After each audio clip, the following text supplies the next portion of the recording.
thank you to all three of our speakers. I'm not sure how many minutes we have left. About 10. So I'd like to open it to the floor for any debate, discussion, any questions people would like to ask.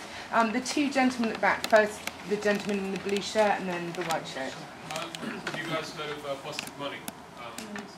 Positive Money is like a group that's talking about changing the banking system where we have like fractional reserve to forward. And I agree with a lot of what you're saying about profits, about having a big detrimental cause on the environment.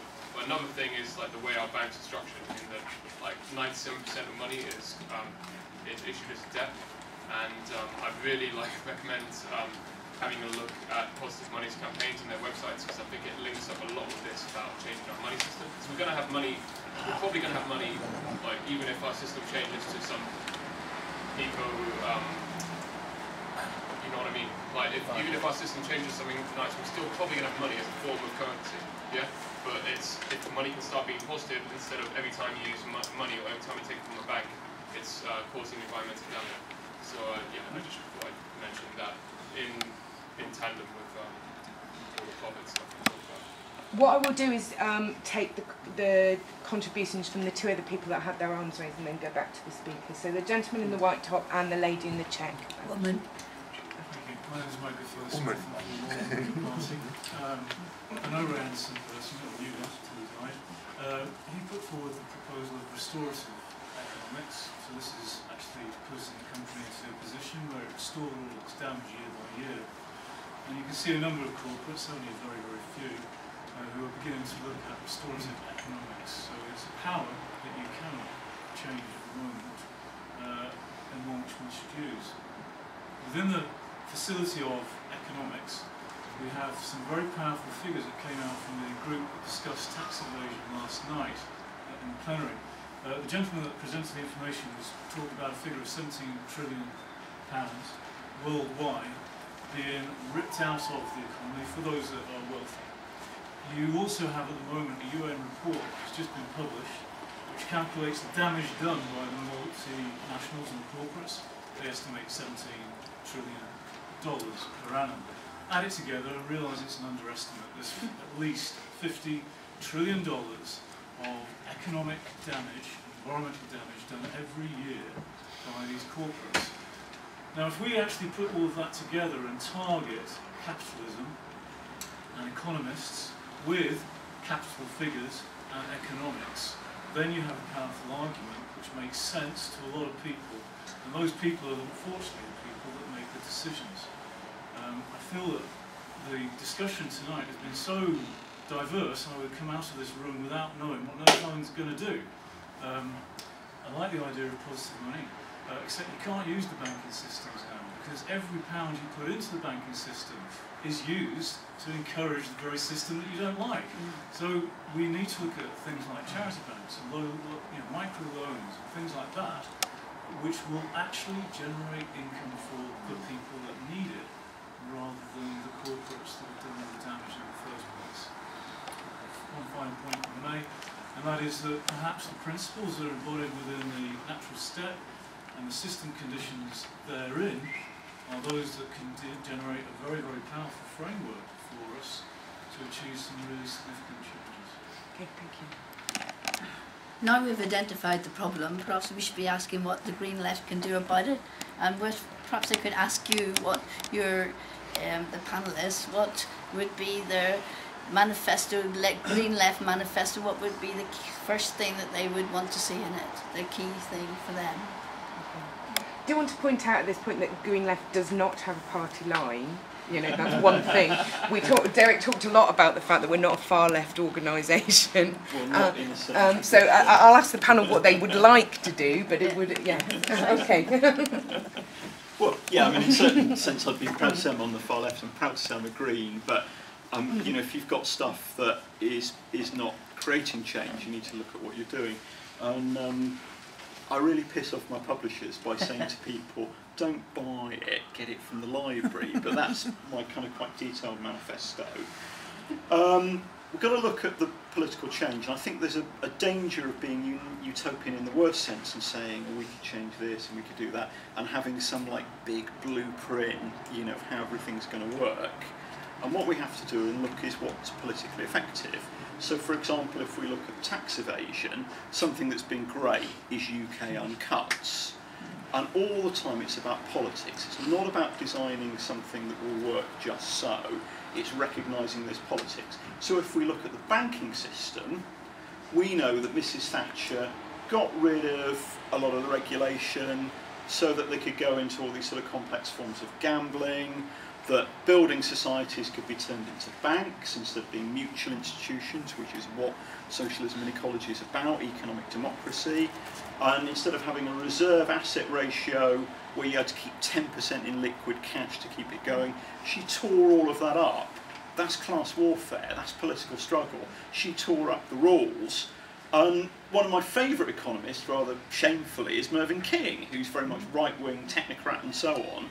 But if you read his report on the banks, and he runs the fucking system, doesn't he? He's head of the Bank of England.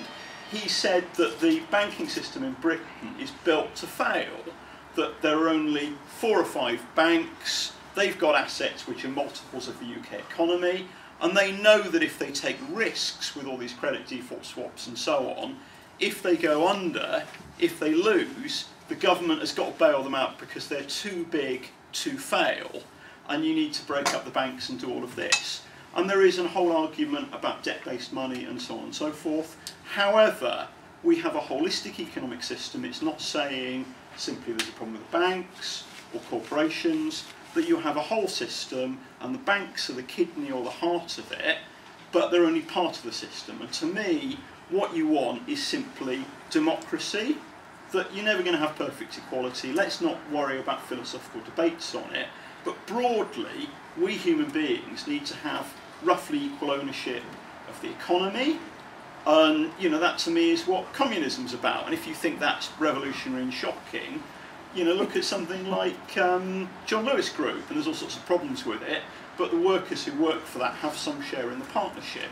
So to me, it's about having political battles so that you actually have some kind of form of common ownership within ecological limits. And what you do is you go onto the website of people like ADAZEP, you join your trade union, you make sure your local Greens are elected, you look at the works of people like Ostrom and Marx, and you continually struggle both practically, politically, intellectually, and we do need these big plans and positive money and so on, but it's what's going to get results. Did that answer a little bit? Do you want to go? I don't think we Sorry, I mean you can... No, that's fine. Thank you very much. Okay. Well, when I read Mark Linus's book, he said, don't worry, at the end, we just have to rely on rich people to spend money to solve these things for us. That was his price, right? When I read Small is Beautiful, what at the end he says is, everywhere people ask, what can I actually do? The answer is as simple as it is disconcerting. We can, each of us, work to put our inner house in order. I presume that includes the Green Party as an organisation. The guidance we need for this work cannot be found in science or technology. The value utterly depends on the ends they serve, but it can still be found in the traditional wisdom of mankind.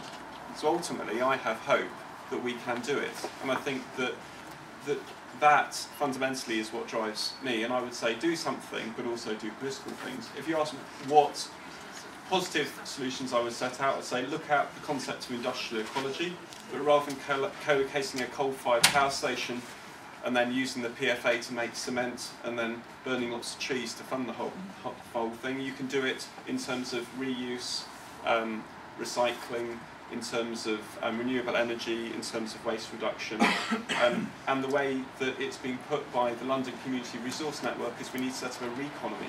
We need to relocalise our economy.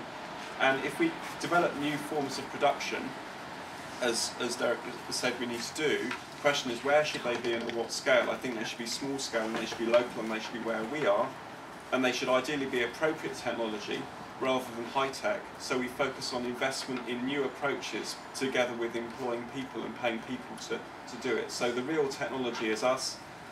We need to shift from a system that converts natural assets into physical assets, spending money on us, to actually create a sustainable economy where we focus on the throughputs being valued things we do rather than increasing how much we have.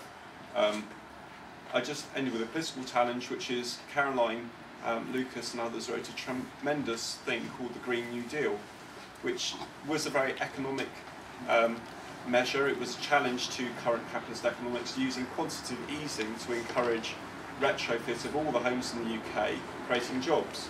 That's been reframed. The current government has a Green Deal, which is a loan which you can take out from business, backed by government. Now, how will that work? Well, it's basically like tuition fees for your roofs. It doesn't work. Thank you, Jonathan. I'm really sorry. I know there are probably lots of other people that would like to speak, but we are out of time. Thanks everybody for coming. Somebody I know once said, you want to try and be the Green Party you would like to see. If you've been interested in what people have had to say today, I'd also encourage you to be the Green Left you would like to see. Thank you.